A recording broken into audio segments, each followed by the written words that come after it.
thank you for coming out today. Thank you for our live stream.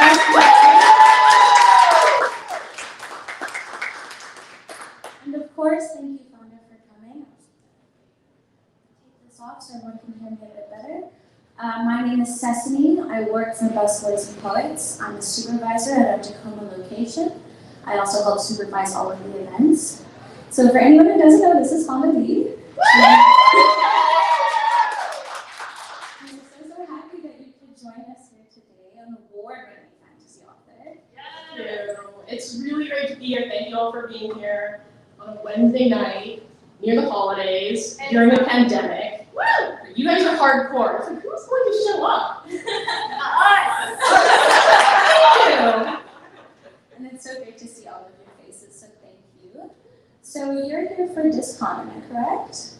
I'm here for, yes, DisCon, WorldCon, which is happening over on the Omni Shore. Oh, fantastic. So we'll speak a little bit more about that at the end, but I'd like to just open up with saying what an incredible body of work that you have.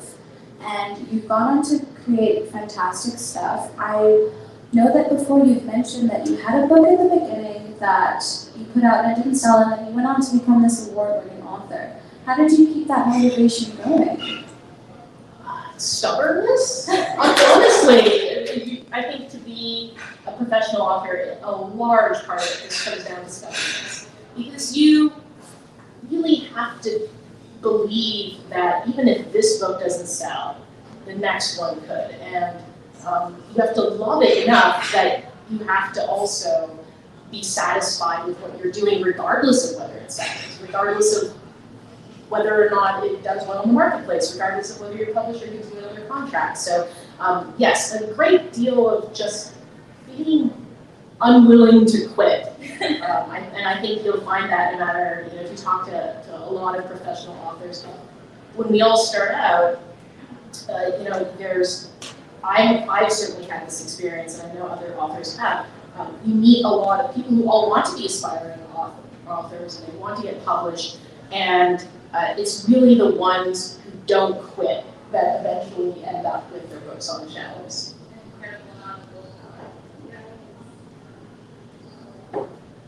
Hello? Sorry about that. I was saying incredible amount of willpower. And so with the kind of books you put out, you kind of straddle the line between young adult and adult fantasy. What made you decide to go fully into adult fantasy with this one? I really always intended to write both young adult and adult, but what happened in my career was I wrote a novel that became my debut, and it fell into this gray space between being a young adult novel and an adult novel because it had a protagonist who was in his teens, but he was a professional athlete, so he was already doing a lot of adult things, and it ended up in a situation where the adult editor said, hey, it's very young adult, and the young adult editor said it's too adult, and so it had trouble finding a publisher, and so it ended up with a young adult house, and we did some revisions to make it more young adult, and so I followed that book up with 2 other young adult science fiction novels. But at the same time, I was writing Jade City. Jade City was a novel that I knew was an adult novel, and that took me a lot longer to write because of just the scope of it, the ambition of it, the number of characters, and I knew that it was going to be the most challenging project that I had done so far. And when we took it out on submission, I knew it was going to be a shift in my career, and then when I got a 3-book deal, that became my focus. So I've always enjoyed both sides. I don't know whether or not I would continue to write adult and adult at the same time, because when I started off writing fantasy, I think young adult was really the vanguard in terms of opening up what the fantasy genre could be. And it was really, I think, the category where you began to see more diverse types of fantasy stories. And so when I came back into writing and rejoined the genre after my childhood, I gravitated first to young adult fantasy. And that has really swollen up, and the adult fantasy category now has just broadened and diversified to such a great extent, even within the 5 odd years since Jade City came out. Now you just have such a wide range of fantasy that is not your usual traditional medieval European milieu. You're seeing inspiration from so many more cultures, so many more time periods, and it's just such an exciting area to be working in now. Sounds like it's been a good shift for you. It has. Hi, so this mic keeps going off. I'm very sorry, everybody. Hello again. Hello. Sorry.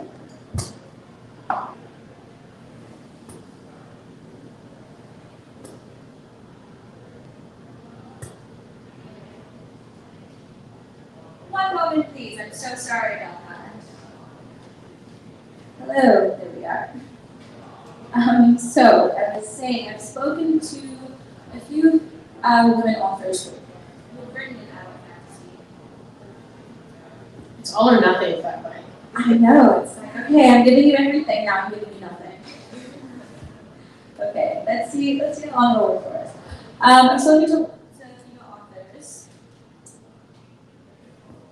I might have to get somebody in here to look at I this. think there's a second one. There is floating around, but they might be able to send it up.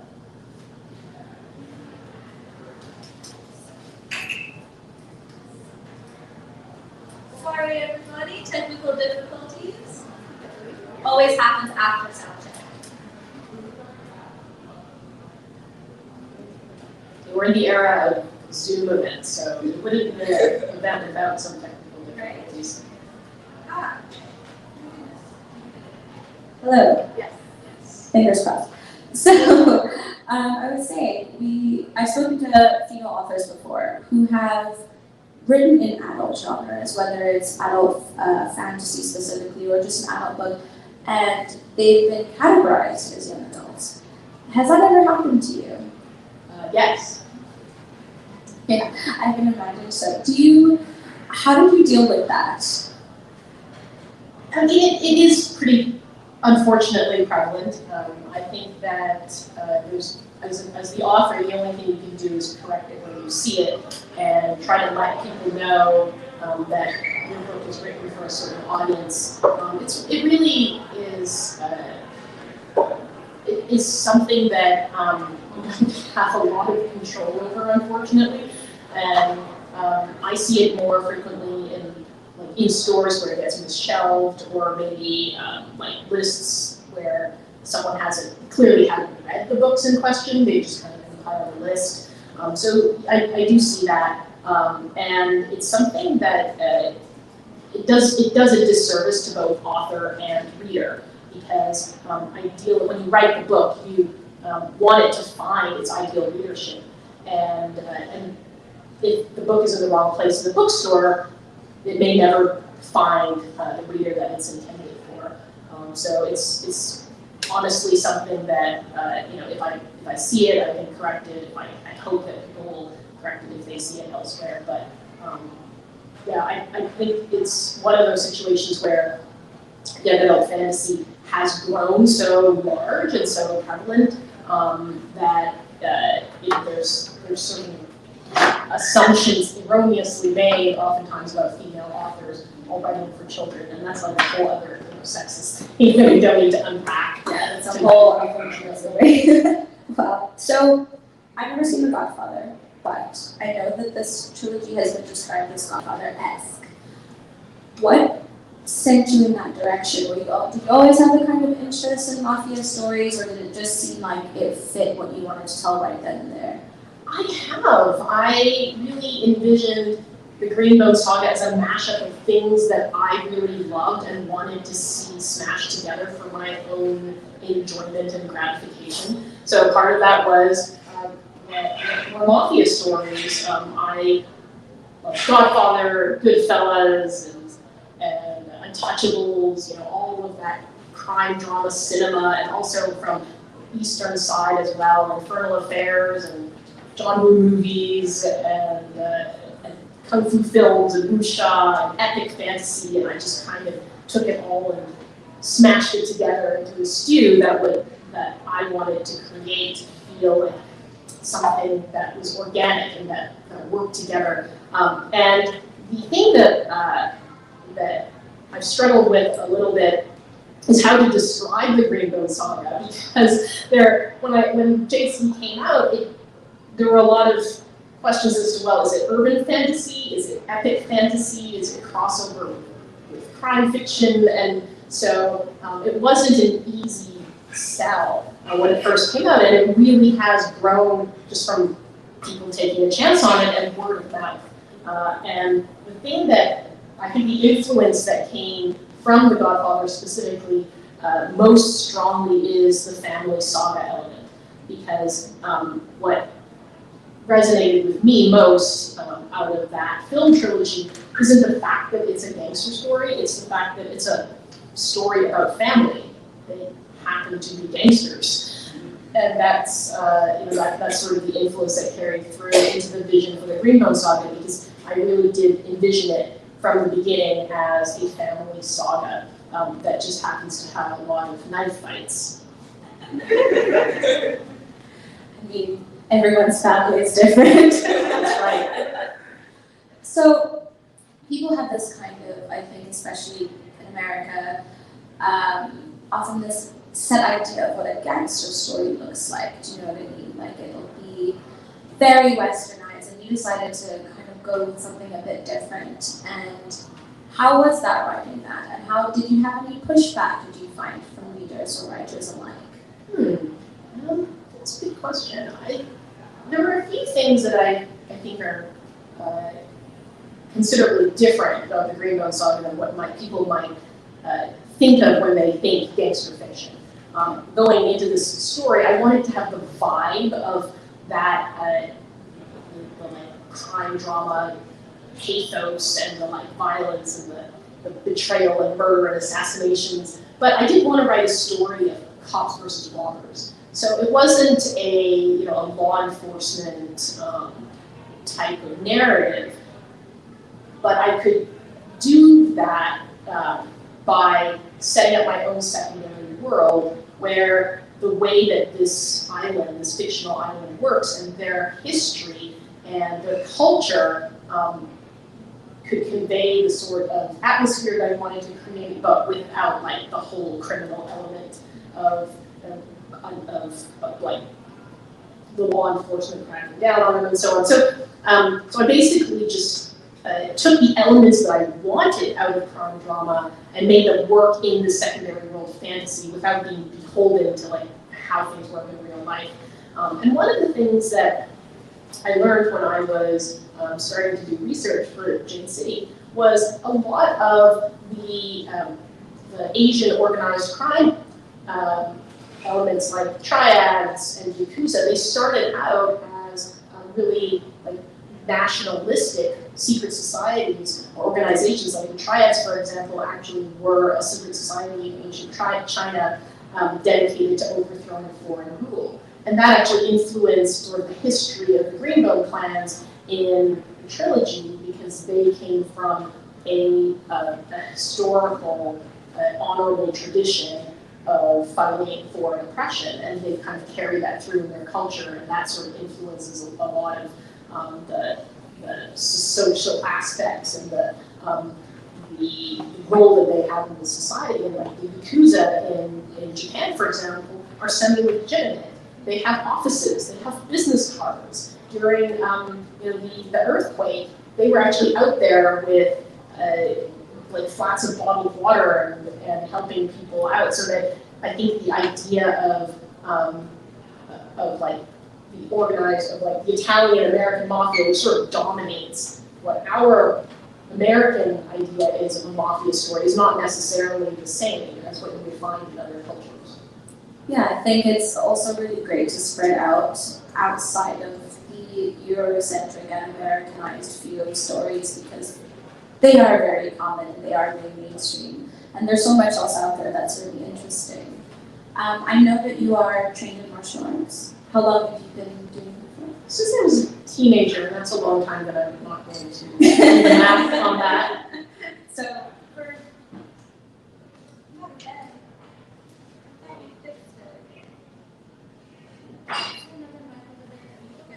this one just needs putting out.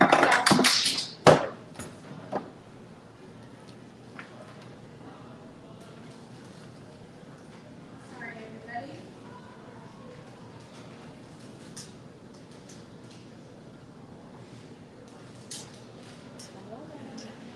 Sorry, y'all. Of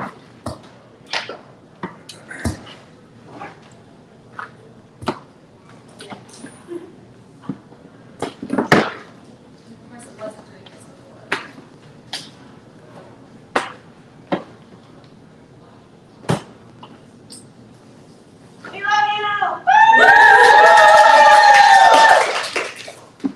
I think I could get another question in while we wait. Okay, thank you. So what I was going to ask was, what was it like? There are lots of fight scenes in the story. There are. How was it translating the muscle memory and what you know in your physical body onto the page? I love writing fight scenes because they're the candy for me. So I can get through like the really tough emotional scenes or the political intrigue scenes if I know there's a fight scene coming up. They really are dessert for me as a writer. I just love trying to translate something that is often thought of as very cinematic into prose form. Because a big advantage that I have as a prose writer over, say, a fight scene that happens on the screen is I can get into the head of the character. And I can't show you the moves in the same way that a stunt person or an actor on screen can show you, but I can bring you into what that character is feeling and what their motivations are and why this is happening. Because every single fight scene is an emotional turning point. You think about our day-to-day lives, we go through life trying to avoid violence for the most part, and if you have two characters that have reached a point where violence is the only answer, then that is a really, it's a very emotional point in the story. And there's so many ways that I can convey violence because there's different types of fight scenes, and a scene that happens that's an alleyway ambush is very different from a ritual duel, which is different from an attack, an ambush. So when I write the scenes, I try to think about making them as clear as I can, both emotionally and physically. Ideally, when you read the scene, it should flow in a way that feels smooth and that doesn't cause you to have to stop to think about it. And that's why those scenes actually take a lot of fine-tuning. And I will go over them and over them to smooth out the prose and think about the rhythm of the words and how it's blocked out. So I guess like the slower that I go, the more I work on it, hopefully the faster the reader can read it. Because that's the ideal situation. It should all be set up so that when that fight scene happens, it feels very inevitable. It should be surprising, but also inevitable. You should have felt like these characters have reached a point where, of course, this would happen. And you're hopefully also very invested in the situation, whether or not they are able to come out of it, whether they survive, whether they're injured, and they should stress you out because the character should be stressed out. Yeah, a very realistic experience for reading it. So, like you mentioned, it's a family story that happens to have fight scenes in it. There's a lot at play going on, but at the center of it's about family dynamics. And how is it balancing like the macro issues that's happening in their environment, the big things that are going on, and reading in the micro stories that really affect them on a person-to-person level? Yeah, it was a lot to juggle, especially with Jade Legacy, which is such a large book and covers such a large period of time. At any given point in the writing process, I felt like I was juggling like 12 things at one time because there were things that were going on with each of the characters and their lives, and then things that were happening politically, and then like large-scale change that was happening in the world.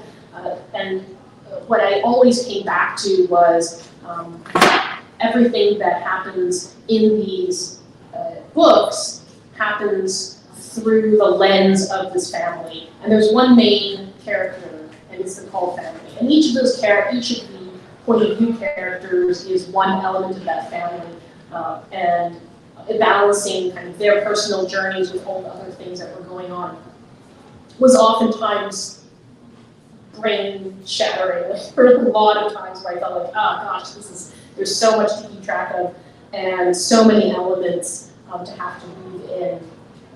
But I think that where epic fantasy sometimes stumbles or loses its readers is when the scope gets so big that it starts to feel impersonal.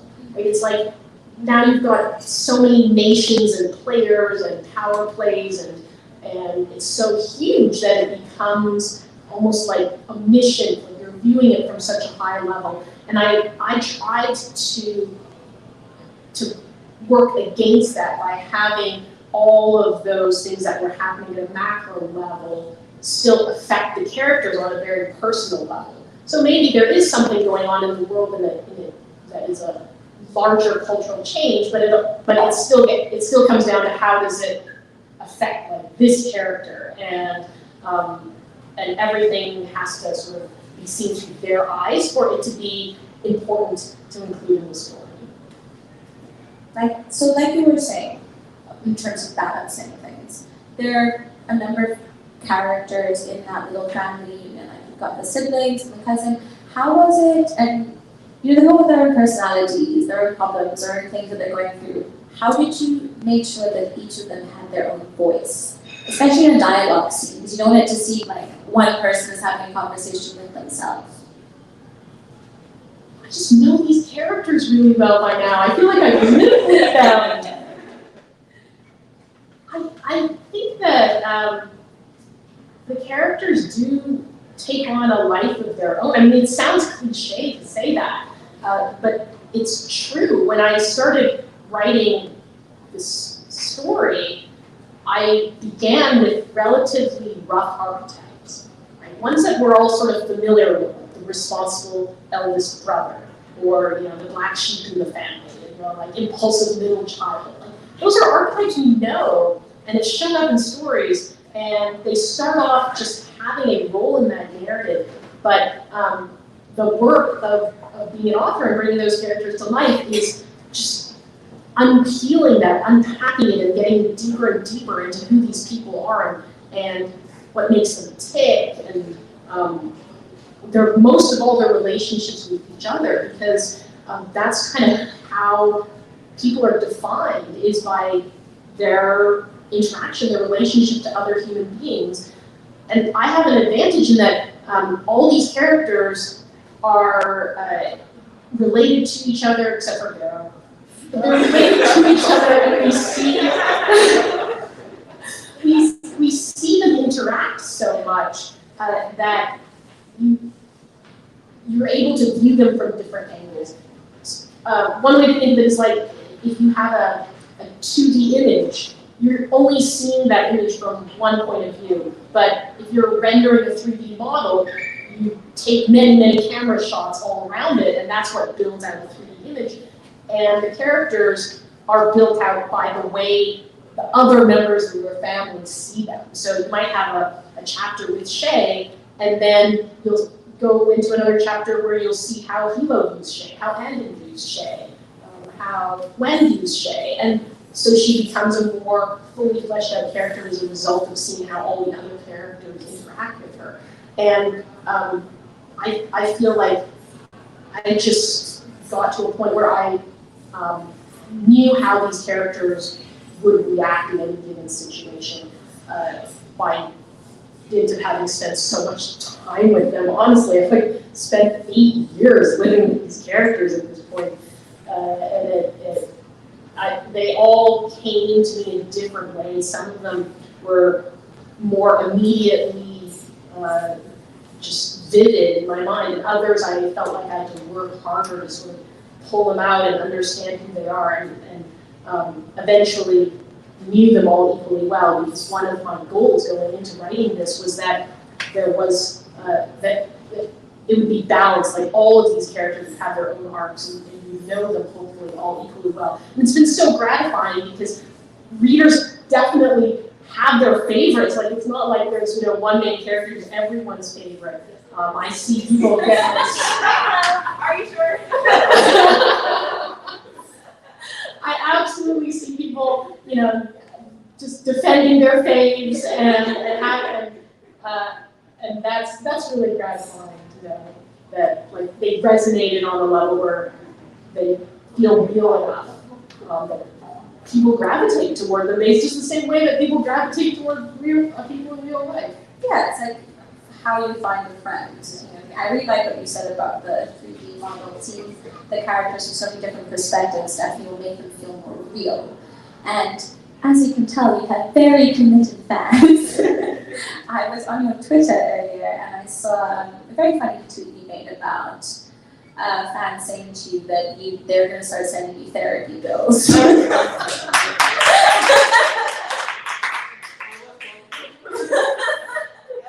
You are not afraid to put your characters through it.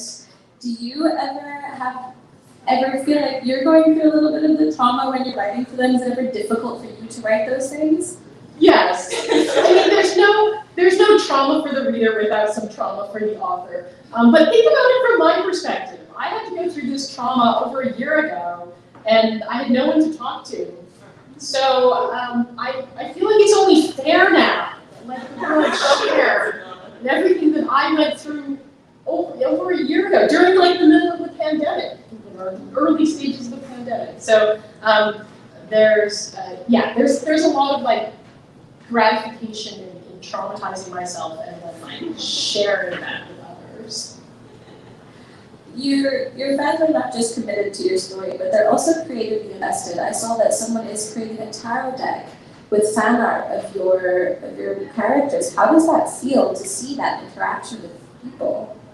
Amazing. It's I think it's just the highest flattery, privilege, honestly, that people would get inspired to put their own creative work out there through my characters, because one of these characters have lived for me really vividly for a very long time, and if someone else is inspired to improve their own art in some way, whether it's art or fiction, or I've seen people bake cakes. Like, that's just awesome. Like to think that I create an outlet for someone else's creativity, and it's just, it's fantastic.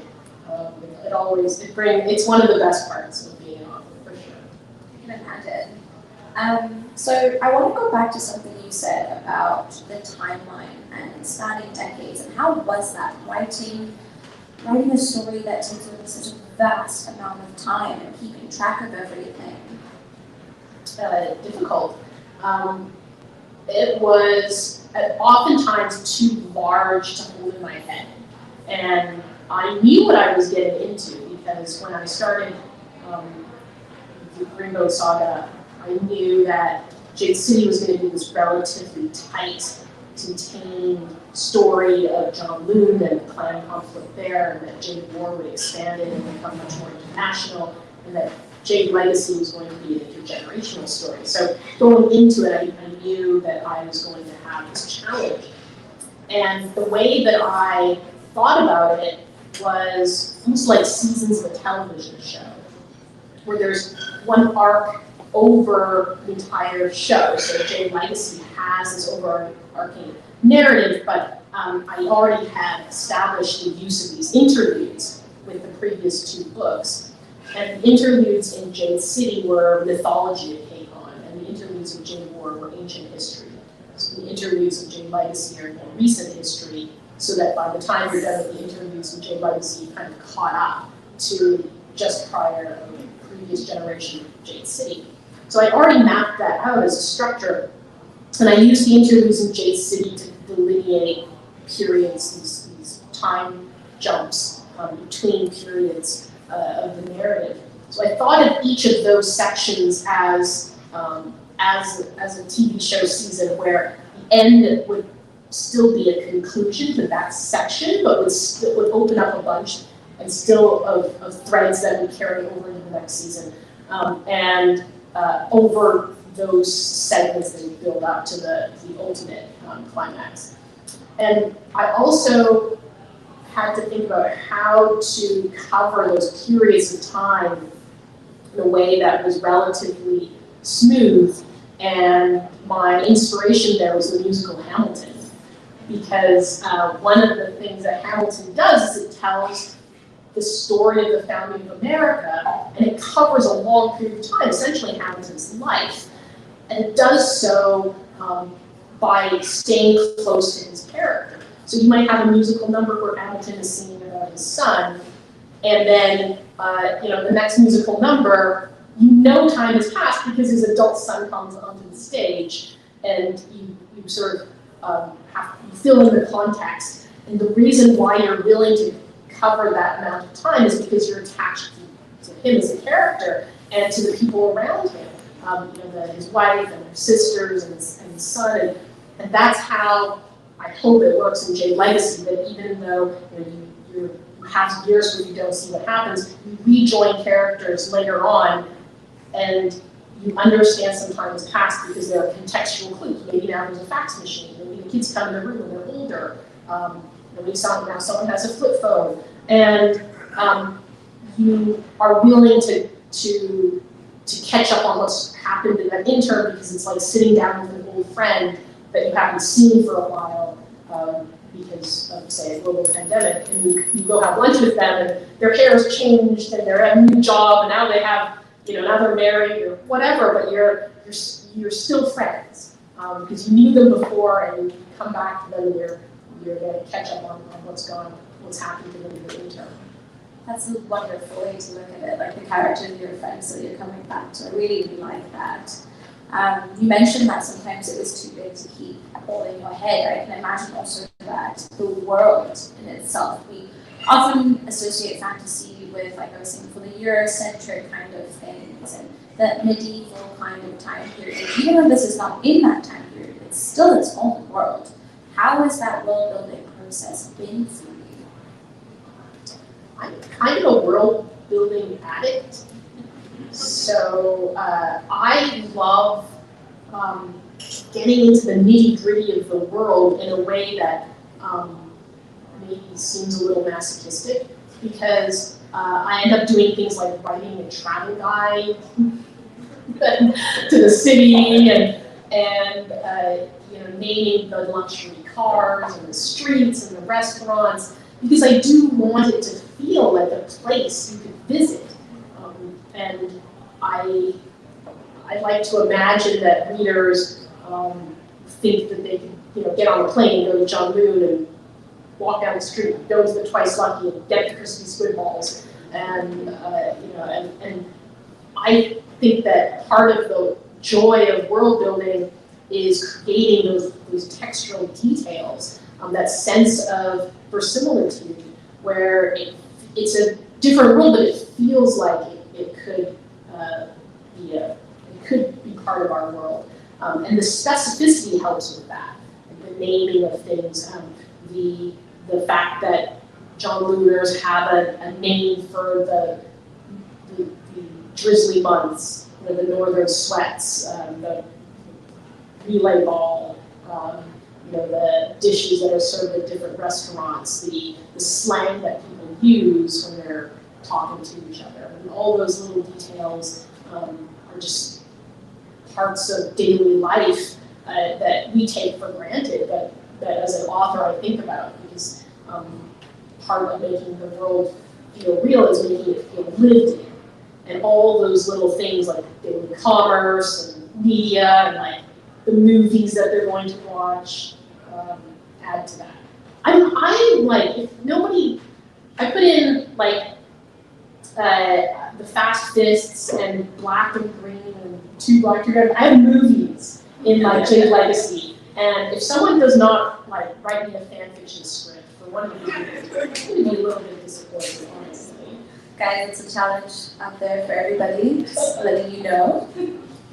So, with that, I feel like what's incredible about doing that, you said that you know your characters so well. It sounds like you know your world as if it were its own character and its own person, which I think is quite an incredible thing.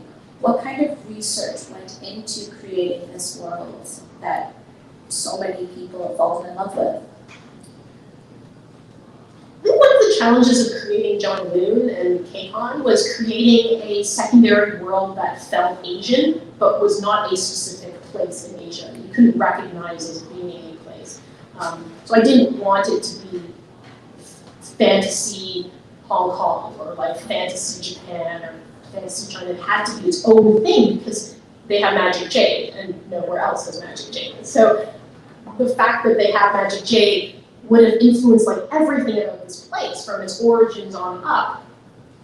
And I had to think about how to world build in a way that was recognizably cueing people to the fact that this was coded East Asian and had this sort of recognizable feel to it, but was also its own thing. So that led to a lot of decisions like describing the food, but also not using specific words. Like I don't use the word dim sum or kimono or adobo because those are from our world.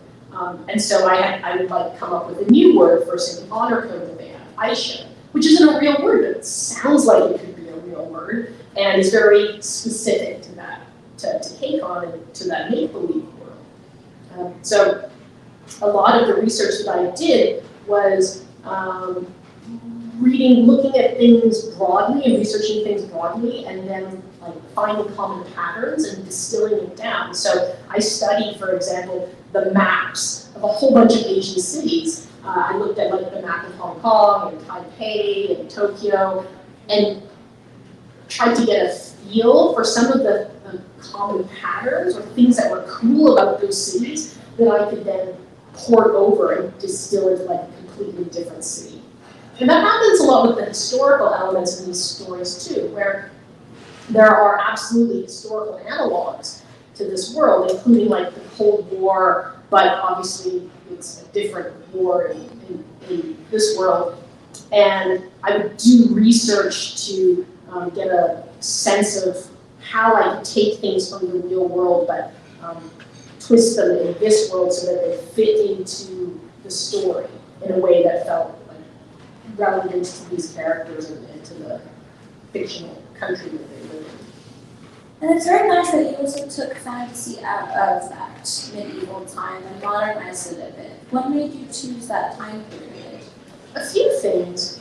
One was just vibes. Like, oftentimes you just start writing a project because you have vibes. Like, that's honestly what it was with the Green Bone Saga. I had no plot. I had no I just had vibes. It was just going to be like badass, like cool, hot, like Asian gangsters and like this with magic and like so that was what I had, was vibes. And so the sense of what it was, and like what is a sexy gangster saga without like luxury cars and men smoking in suits and alleyways and backroom deals. I mean, all of that had to happen in a modern milieu. So that just led me to set the story in sort of an analog of pre-digital 20th century. And also a lot of historical elements that I wanted to explore thematically led me to that, because so much of the story is about change, and it's about an ancient culture that's butting up against modernization and globalization, and so many of those huge forces that were happening post-World War II just dovetailed really nicely into the type of story that I wanted to tell. And also, I hadn't seen it before. I hadn't really seen an epic fantasy done in the 20th century secondary world, and I never make things easy for myself. I always do the thing that is like the hardest thing to do. So all of those reasons. Well, we're all very grateful that you decided to do it. So you've built this incredible world, all of these characters, like you said, you know them so well, and there's so much that's gone into it. And how does it feel now that you've brought the trilogy to a close? I don't know what to do with myself, honestly. I just feel empty inside. I don't really, I wake up and I still wake up and I'm like, my trilogy is done. Like, what do I do now? Normal things? I don't know. I definitely have this huge sense of relief and satisfaction over it because actually finishing an epic fantasy series is no mean feat. I mean, bigger authors than I have stumbled on. So yes, a huge amount of oh thank God, and also as a feeling of excitement over what I can do next because I've had other ideas that I haven't touched for years because I had a book under contract and it was really large and I wouldn't let myself look at anything else while I finished this series. And I'm almost now overwhelmed with possibility. Not sure where to go from here because every other character, every other story that I write now, I don't know as well. I tried writing some characters that were new, and I was like, I don't know these people. Who are these people? Strangers. So it'll take a little bit of time. It's a little weird right now. I still feel like I'm in this postpartum state. Yeah, I can imagine. 8 years, yeah, working with these characters. But I mean, that's also exciting to know that you're going to be working on new stuff. I'm sure your fans are very, very happy to. I also know that you write short stories sometimes. You mentioned it on the palette cleanser. Do you think you'll get back into doing some of those? No, I ended up writing a bunch of Green Bone Saga short stories. Yes. Please. We need it. And so, yeah, I ended up doing that because I think I couldn't quite, I needed to cleanse some of the ideas out of my brain. And then I got the novella coming out in the same world.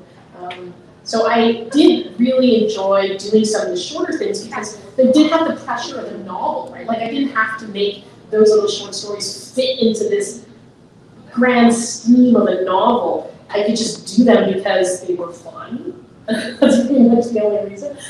So that was, and the novella was fun too because it was so manageable. I was like, wow, I can start a project and finish a project in the same year. This is amazing.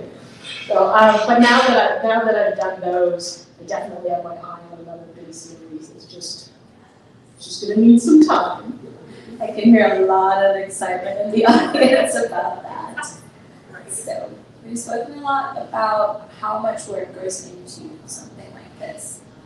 What advice would you have for writers who are taking on large-scale narratives and large-scale world building for the first time? Run far away. I'd say, oh gosh, I'm glad I built up to it with other work first. I definitely see some writers who their very first project is the book of their heart. It's the 7-book series that they've been dreaming of since they were 13 years old.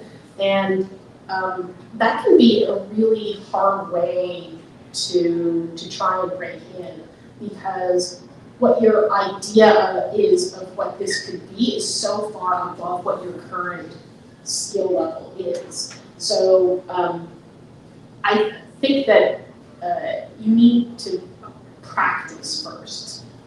Start with something that is shorter, that's more manageable, and build up to it, write a novel, write the next novel, and tackle it when you feel ready to. And that doesn't mean that you feel confident about it. You're never going to feel completely ready, but at a point, do it at a point where you feel like your skills can do justice to the idea that you have. And also tell the story that you want to tell. Like, don't tell anyone else's story. Don't copy anyone else's words, or don't let anyone tell you that you can't tell an epic fantasy story that way. You can't tell a sci-fi story that way, or a horror story that way. Like, just find the story that means the most to you, the one that you want to live with. Because especially if you are writing a big story, you're gonna have to live with it for a long time. I've lived with this for over 8 years, and if I didn't love it, it wouldn't be worth it. We authors we're not rich. We do this because we love it. And so love your ideas, your story enough so that regardless of what happens to it, whether it gets published, whether it succeeds, whether you're able to get a 3-book contract or not, you're going to be satisfied with having told the story that means something to you, that's like the story of your heart. Thank you so much. Let's have another round of applause for Fonda Lee. So we've got a little bit of time now for some question and answers. I'm going to come into the audience so I can give you guys the mic when you're ready to speak. All right, let's see some hands. Don't be shy. Oh, no one's shy. There we go. Go, Erin. Oh, Matt. You got this, Erin. Okay, sure.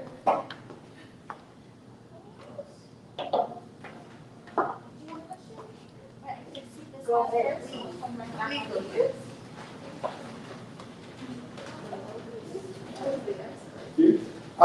So you spoke on this earlier you said in the last 5 years there's been a development and a growth of novels with different settings, such as what Evan Winter, Rebecca Rodenhorse has done with African, Mesoamerican, and Rebecca Kwan with her own Asian-inspired story.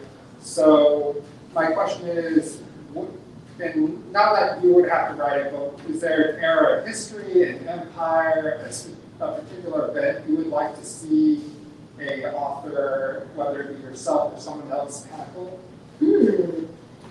That's a good question. Gosh.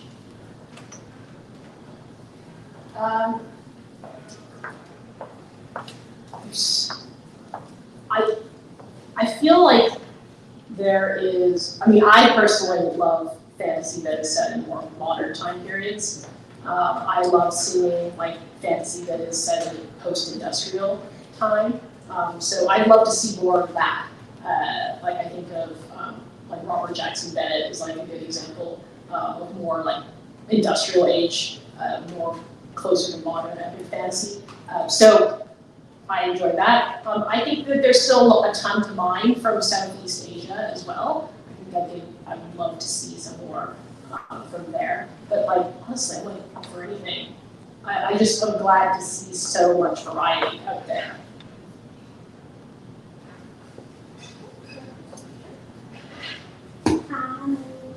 Okay, so one of my questions is that starting with Jay-Z, you can tell that the story does not begin on page 1 and that the story does not end at the end of Jay Legacy. Like for the Patreon crew, when you read Jay-Z, you realize that Ike Mata has a soft spot for 2 specific characters, but you're unsure why.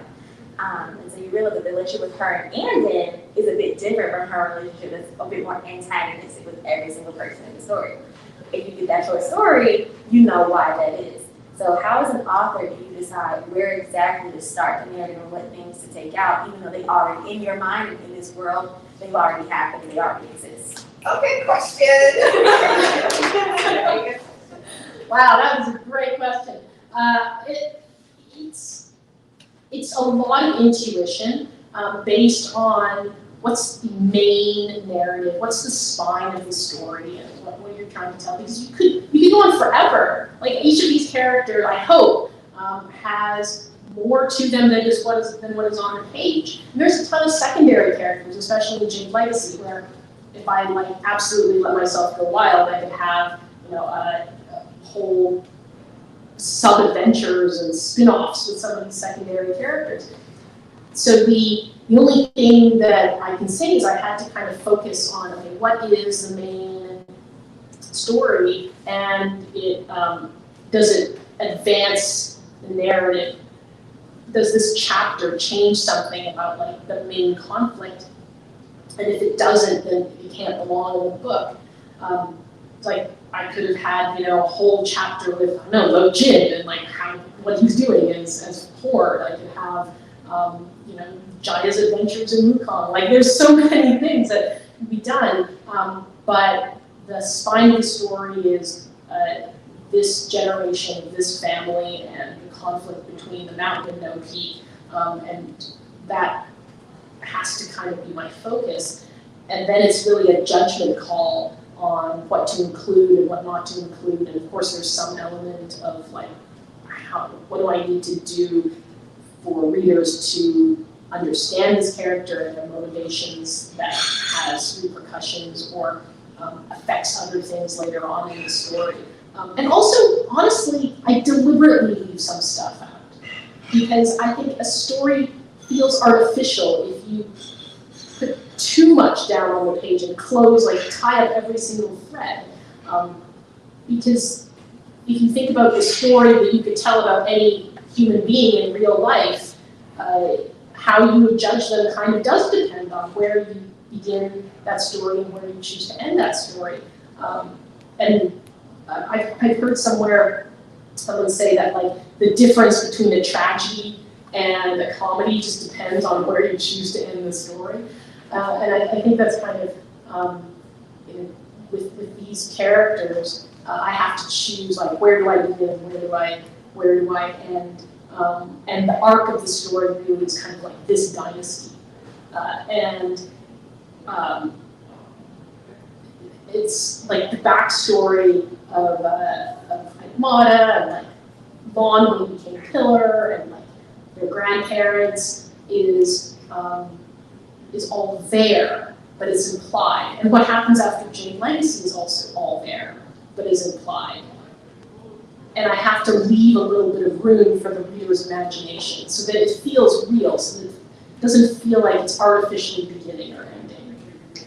It's hard to sort of choose, but it is sort of an intuitive process. What feels right? All right, do you have another question over here?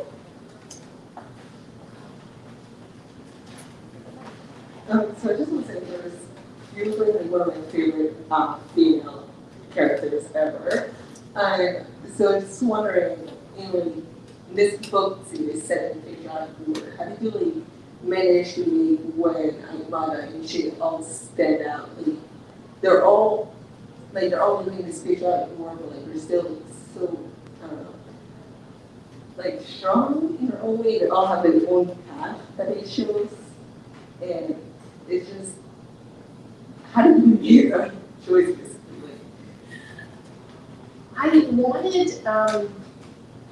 wanted the female characters in this series to showcase kind of a range of ways to be powerful.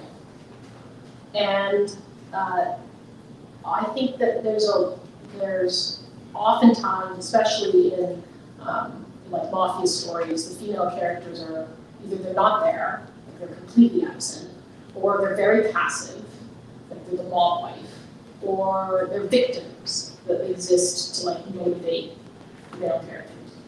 And I've actually talked about this at cons before, where I've said Black Panther is a far more feminist movie than Wonder Woman, because Wonder Woman is about like one woman who's very like strong physically and like is at the level of the men, while as like Black Panther, she was many women who were being strong in different ways.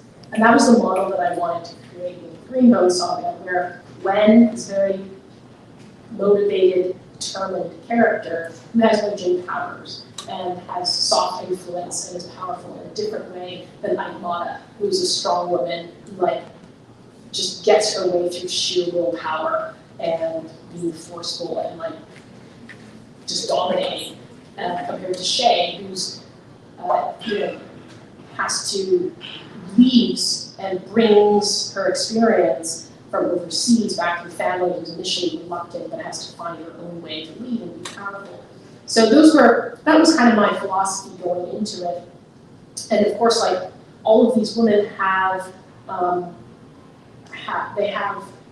kinship in a sense, because they're trying to influence and to be powerful in this very macho patriarchal society. And so some of those relationships they have are some of my favorite ones to write because of that, the fact that they have something in common, but they're also different.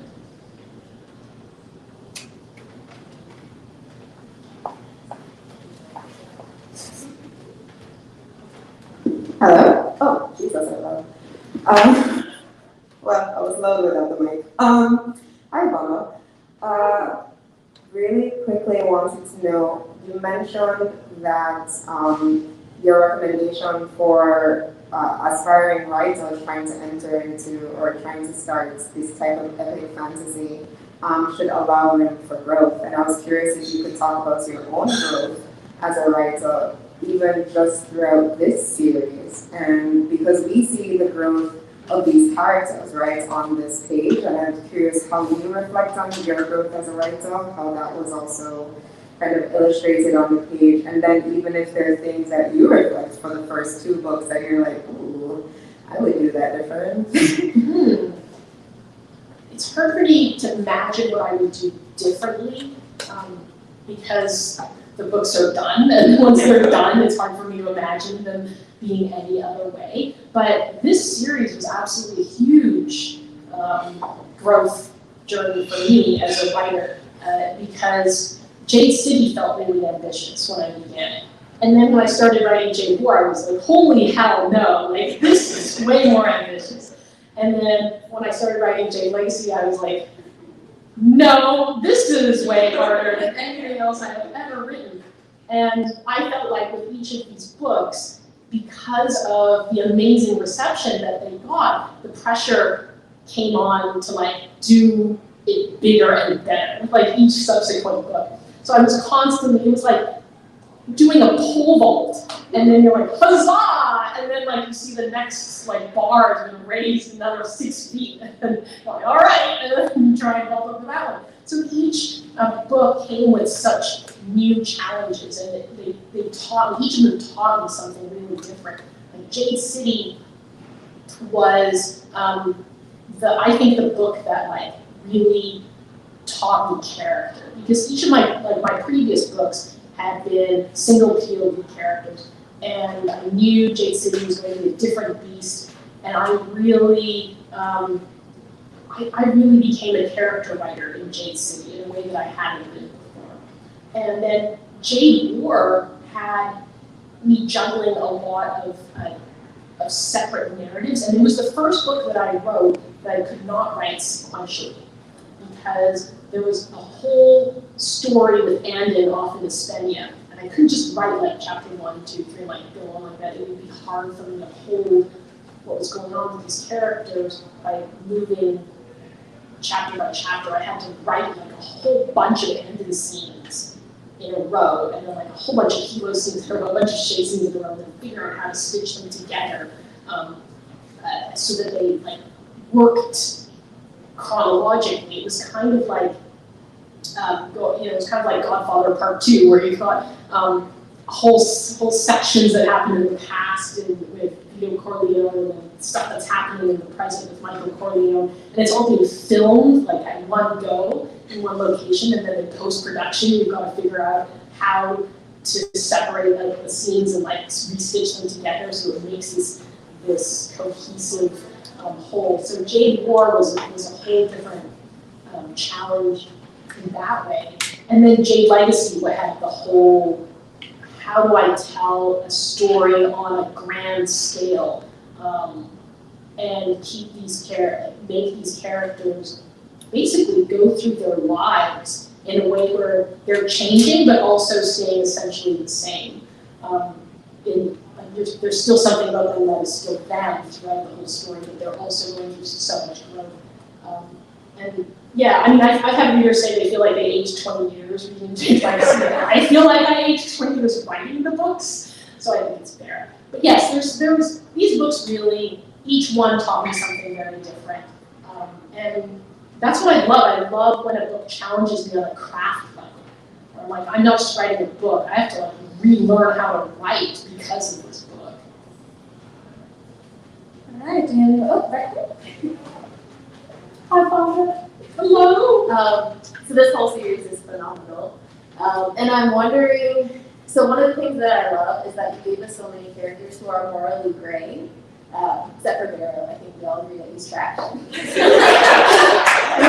Fucking Barrow. But I'm wondering, so like you gave us Hilo, who's a family man and a heartthrob and a gangster and a murderer.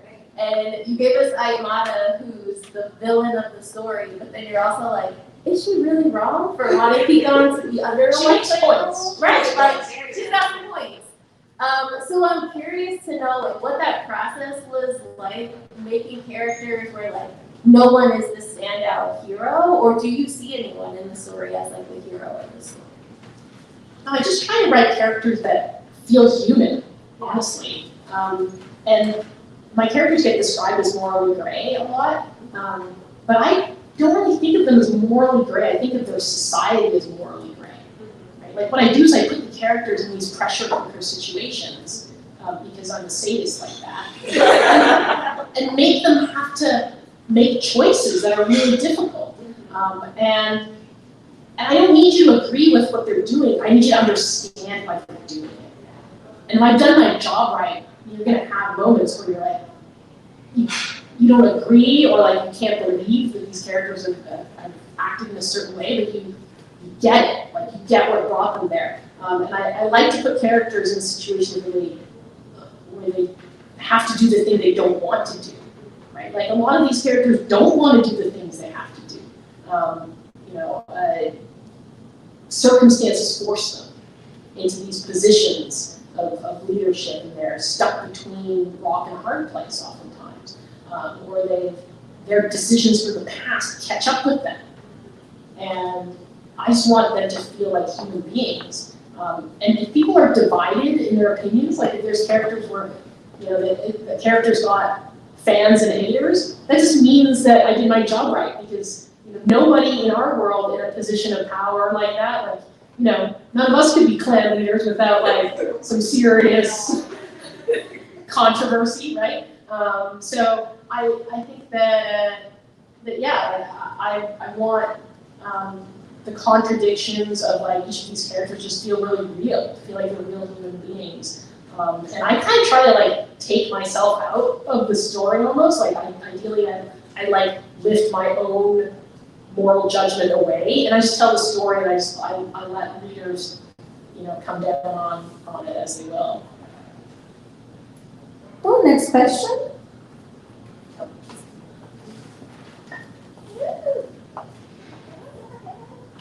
Hi, Fonda. Hi. So I'm wondering, is there anything that you wrote in this series, whether it's a scene or a character or a story arc, any decision that you made that you were really, really not expecting to make when you started that book or the series? I don't know, so you tell me.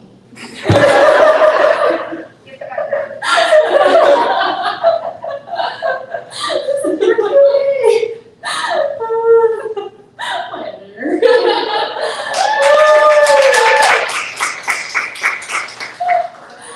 Oh gosh. Oh my goodness.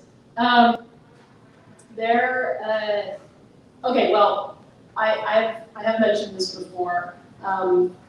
Barrow was a surprise to me because my man.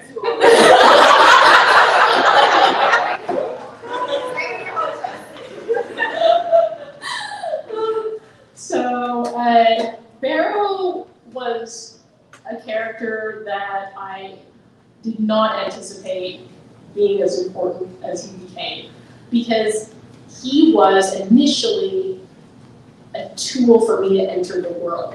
If I had begun the first chapter of J City with like Hilo's point of view or Lon's point of view, that would have been difficult for the reader, because a lot of people are already super familiar with this world. They know how J works. They know how the clan works. Barrow does not. Like, he has a very single-track, simplistic mind. And so he was a way for me to take the reader into the world and to show them how J works. And I sort of envisioned him as like a George R. Martin character, minor character who like shows up in the first chapter and like dies. And then he walked on the page and he just stayed there and like became super important and like kept finding ways to advance the narrative and to mess it up, and he became he was really valuable to me because he was a character who was outside of the clans. So that was one. And then another was okay, I don't know who here hasn't read Jade War, but there's a scene in the middle of Jade War.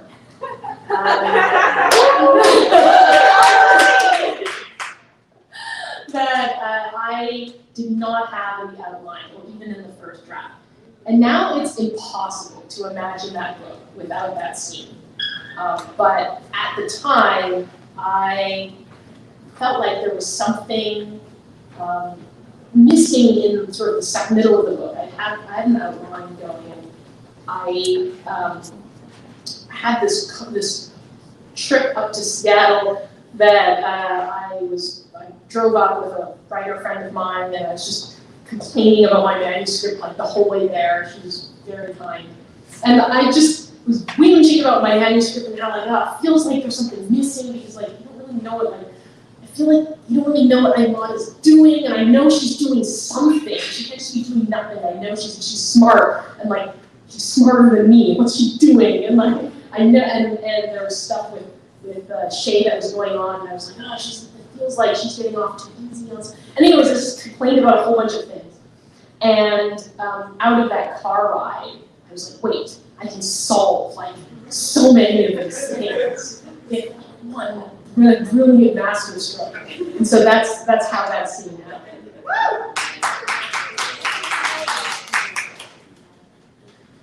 So we have time for one more question.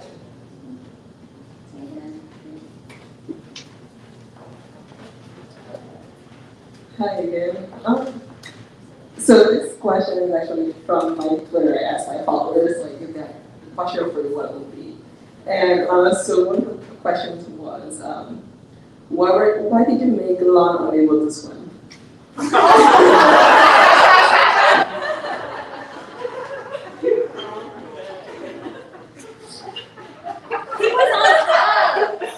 Lon can swim just fine. I mean, you haven't tried to swim while you're like OD.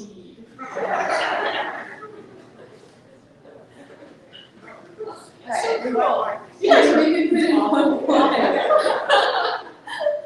Don't give her the mic again. Don't worry, it's Megan. I've had a lot of time walking my 2-week-old around the apartment to think of questions in the morning, so. But it's a quick one. You talked about your experience with combat. I've listened to some of your interviews about Zero Boxer, where one of your translators noticed that he was left-handed, even though you hadn't stated it.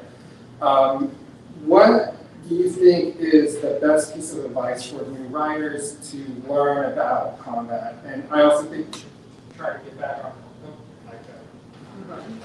I think we should try to get back on writing excuses and do an episode with them there, explain like how to write good combat. So the question being how to write good combat. Oh gosh, how long do you have? I think one piece of advice that I start off with is don't worry about trying to write down everything that happens. If you try to write like a blow by blow, and this happens because I do have a martial arts background and it helps me, but it could also hinder me. I certainly know people with martial arts backgrounds who try to write fight scenes and it becomes too technical because they know too much, and it's easy to try and over-describe. And you don't need to over-describe. What you need to do is evoke the fight scene. And you want it to play really clearly in the reader's mind and let them fill in what's happening. And you can do that pretty economically by like having in your, blocking out in your own mind kind of how the scene happens. Like, how does it start? Why does it start? How do these people feel? Why about this situation? Are they desperate? Are they angry? Are they ashamed? Why? What's sort of the underlying conflict? What are some of how does it unfold, and how does it end? And then what are the repercussions? So those are kind of the key ingredients. And then you don't need to go through, like, he punched, he kicked, he blocked. Like, that's not the important stuff. The advantage, like I mentioned earlier, of a prose writer is that we don't have to block out every piece of choreography, unlike like a Hollywood stunt person has to. And so an exercise that I have given to writers who are trying to write fight scenes is practice. If you can get some first-hand experience, that's awesome. You do have the chance if you are writing, let's say, a knife fight, and you're able to do a CWAT seminar or something like that. That can only help you. But you can also just study the best, like study the fight scenes that you really admire in both books and film. And for example, watch a fight scene that you really admire in a movie. Pick one that you really love and watch it, and then turn off the screen and try to write. And see if you can see if you can evoke the feeling that you got watching that scene in prose.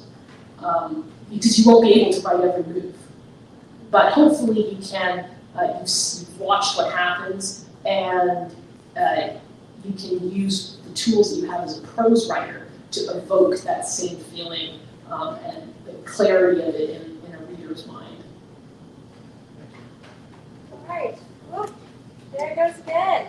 Well, thank you everybody for coming out.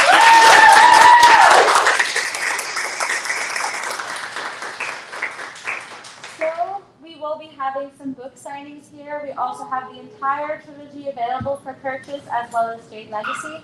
Please give us about 5 minutes to set up. So yeah. And thank you to everyone on the live stream for tuning in. Thank you, Busboys and Poets, for hosting us. This is amazing.